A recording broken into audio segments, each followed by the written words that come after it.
Bon, ben testons un peu les formes dans Photoshop. Vous avez toujours votre rectangle bleu. Je vous rappelle que c'est vraiment dans le rectangle bleu qu'on travaille.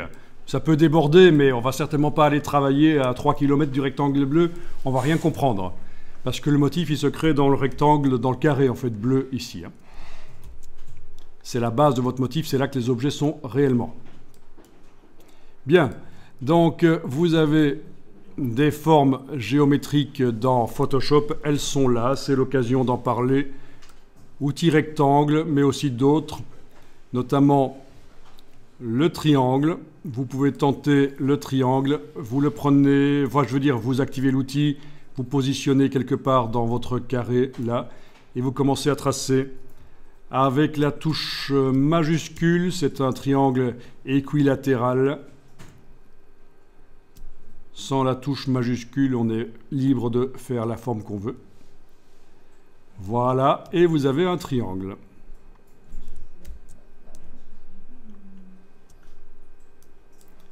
Bien.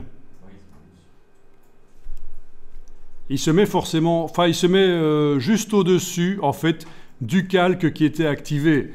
Et c'est vrai qu'il pourrait être derrière certaines formes du coup. Donc vous pouvez le prendre là et le monter tout au-dessus dans l'empilement des calques. Voilà.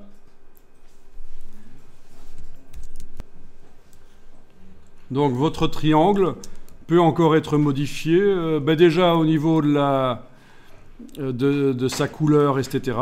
Ça pourrait être modifié, mais allons voir déjà le panneau propriété qui devrait s'être ouvert là, pendant que votre triangle, le calque est activé.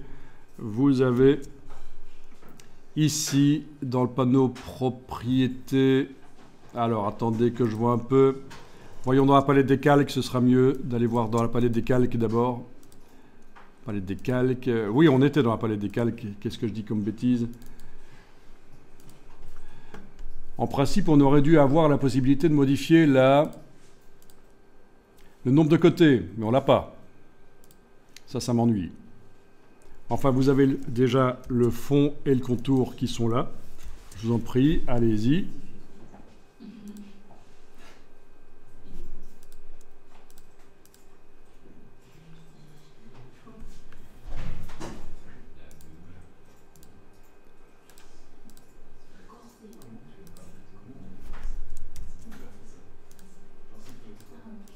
On peut enlever le contour si on met 0 pixel.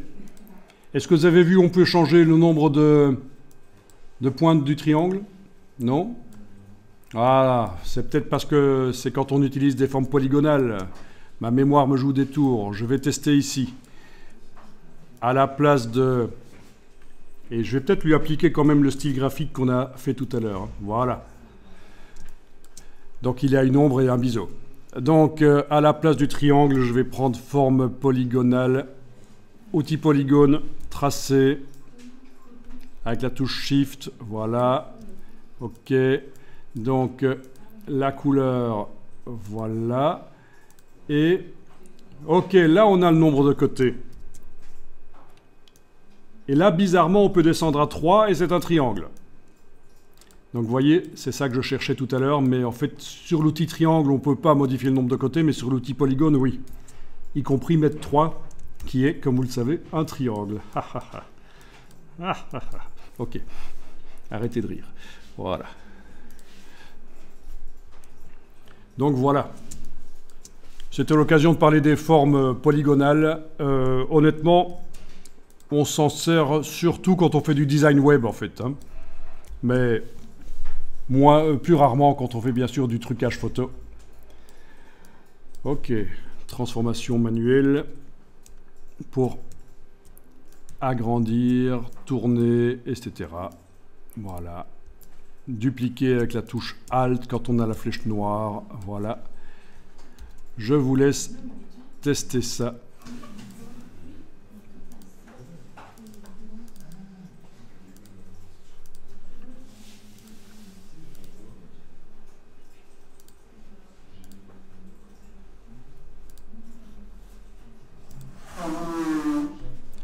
Bien, donc le motif n'est pas terrible, mais pourquoi pas. On va enregistrer sous et on va le tester.